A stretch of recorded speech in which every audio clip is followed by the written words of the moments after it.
Good morning. My name, as Karen said, is Virginia Parrish Lloyd, or Jenny, as all of you know me. I once was a DRE here many years ago.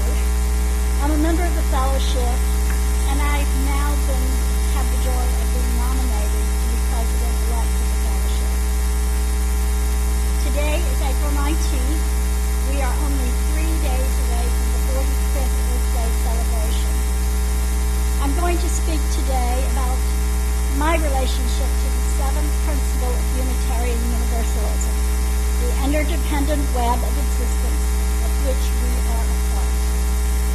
I quote William F. Schultz, a former past president of the UUA, who speaks less often of God than of the holy. He said, "Whom should we adore? The creation? Sure, but whatever there be of the Creator will be made manifest in her handiwork." Imagining the world in you, making flowers and clothes. Thomas Wolfe, in his novel "You Can't Go Home Again," wrote, "Pain and death will always exist, but under the pavement, trembling like a pulse, under the buildings trembling like a cry, under the weight of time, under the hoof of the beast, above the broken bones of the city, there will be something glowing like flowers, something bursting from the earth again, forever deathless, faithless, coming into life, like April." All of us experience sorrow and pain, times when we seem to have lost everything and we cannot find our way in the dark. But if we allow ourselves to listen to the creation around us, we may catch a glimpse of something more, a glimmer of hope. Rising from the ashes, we begin to walk out of the darkness to find purpose and move forward toward April. This is my story and how creation has consoled and sustained my family and friends in the present. I have always been called to live in rural settings. Every time I moved to the city, Grandmother Earth called me home. I grew up on Cloud Creek, tributary of Lake Murray in Saluda County, South Carolina. Surrounded by woods and creeks and animals, I was taught to love creation by my grandparents. When I grew up, I moved far away from my rural roots, only to be called back to them 18 years later, when my husband and I purchased a patch of land at the edge of the Congaree Swamp near the Broad River. Our little place was on 5 acres of grassland that abutted a large farm. The farm had many beautiful oaks, one oak that must have been over 100 years old that bordered our property. I used to make up stories to tell my little daughter, Katie, she's not so little now, about the fairies and the owls that may or may not have lived in that tree. On occasion when my neighbor, who was a farmer, stopped by, I would tell him the stories I had made up about the creatures living there. Don't ask, that was just part of our conversation. After the devastation of Hurricane Hugo in September 1989, this old oak was toppled. When then my neighbor came by to check on us, as was the habit of all of us in this rural community, he paused and asked as he looked forward at the ancient fallen tree. He said, "Do you have a story that you think that would tell me what happened to our imaginary residents?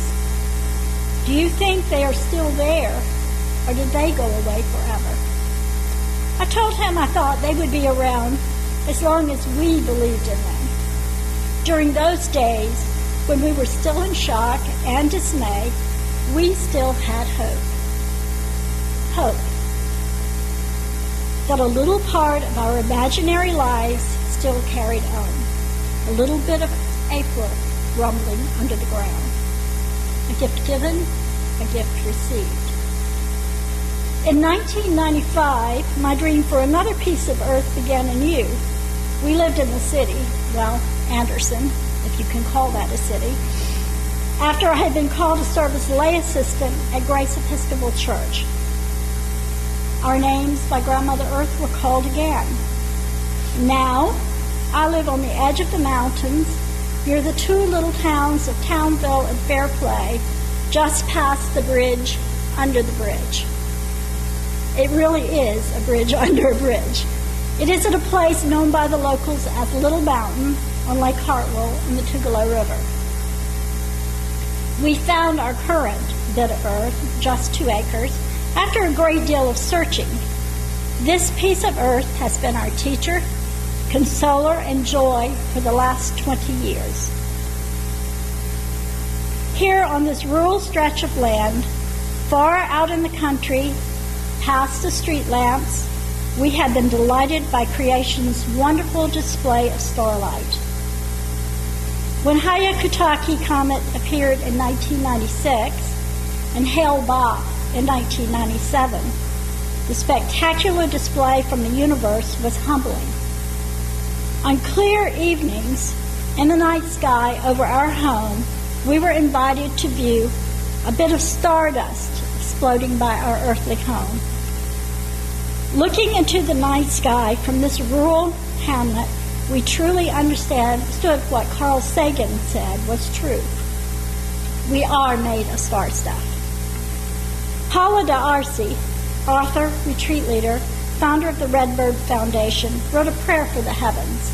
It said in part, I was lying on a living glove of seas, rivers, canyons, lying somewhere in the midst of vast space, and the earth underneath me and all its oceans, mountains, and valleys was slowly, deliberately, majestically turning.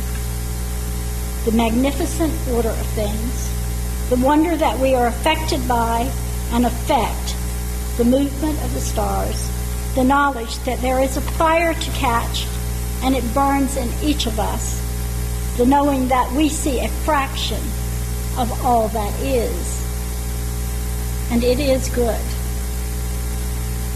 We have enjoyed the Perseid meteor showers of early August, the Leonid in mid-December, and the Geminid showers in mid-December.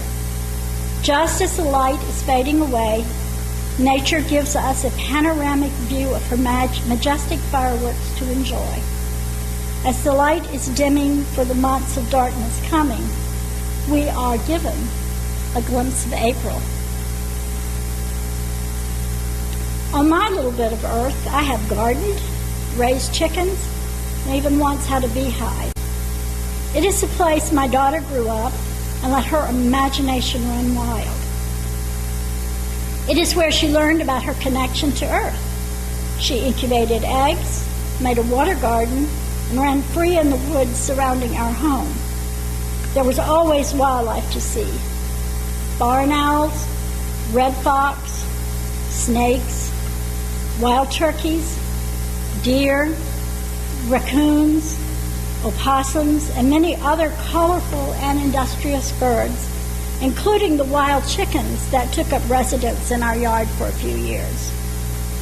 I have been given a magical garden by Grandmother Earth. It has been my responsibility and pleasure to care for this place. When I was diagnosed with cancer, this earth sustained me. My favorite thing to do in between chemo treatments was to go riding around with my friend Inez. We searched for deer. They meant hope for her. So the two of us just kept riding around looking for a little hope.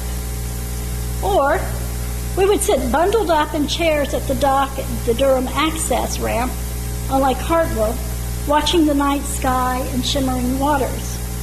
Oh, the sounds of peace as water lapped the edge of Lake Hartwell. A little April in the middle of winter. When my husband died suddenly, this bit of earth enveloped me and called me out of my sorrow. It reminded me that with each season, that the life goes on and there is hope of a better tomorrow. Grandmother Earth taught me that by watching the ebb and flow of the seasons, I could better understand the ebb and flow of life. She taught me that we have to experience all the seasons of life. Spring, when the world is full of hope and new beginnings. Summer, the growing time when our lives are busy with work and family. Fall, as we move toward the harvest time when the fruits of our labors have paid off. And we must not forget to seek the wisdom of the dark days of winter, knowing that April is dear. As I move through my grief, I can only liken it to the mornings after days of cloud and rain. You walk from the dark, rainy forest into a bright field of sunshine. Maybe for just a moment before the sun goes away, but for that moment, creation is good again. Eventually, I moved into this field of warmth and sunshine. My life returned to normalcy again. The seasons were teaching me, wait, be still. Take in the earth around you. You will find some of the answers here in my creation. Before I knew it, life was moving forward again. I was still here. I was alive. Again, we return to April. The cycle begins again. I am still on that bit of earth, watching and enjoying the change of seasons. My bitter winters have taught me that even in the darkest days, there are the mornings when you walk outside and sense hope. Literally, it may be a change in the wind, maybe a little warmer, maybe a little softer. Or the song of the birds change. They seem to be singing, hold on, hold on. Spring is around the corner. Then, as when we are in those dark places of grief or despair, we know that the warmer days of April are upon us. This beautiful planet Earth that we call home will teach us everything we need to know if we will just pay attention. Whether it is by watching the seasons, listening to the rumblings of her mighty power, or standing in the rain letting it fall on our faces, we just have to take the time to see and listen what she is saying to us. On this Earth Day, let us remember that we are connected to the web of life, that this blue boat we live on will carry us home. As Frank Fool's Crow, one of the greatest medicine men of the Sioux and the ceremonial chief of the Teton Sioux, said to Thomas E. Males in the book Fool's Crow, Wisdom and Power, Wakantanka, which is God, and Grandmother, Earth, have given all things life. This includes rocks, trees, and the ground we walk on. And just as people, animals, birds, bugs, and sea creatures have blood in them, so too everything else has thoughts, feelings, concerns, and hopes. We are surrounded by the beauty and wonder of creation. Just this spring, my daughter Katie and my son-in-law Hayden's friends brought their 3 miniature horses, 3 sheep, and 2 goats to stay a while in the green pastures on their little farm. The visit of these modest creatures has brought smiles to my family, especially my granddaughter Penelope. People literally slow down and stop as they pass by and take a moment to watch the animals frolic in the pastures. These beautiful creatures are touching lives in ways they never expected. It is, after all, April. Thank you.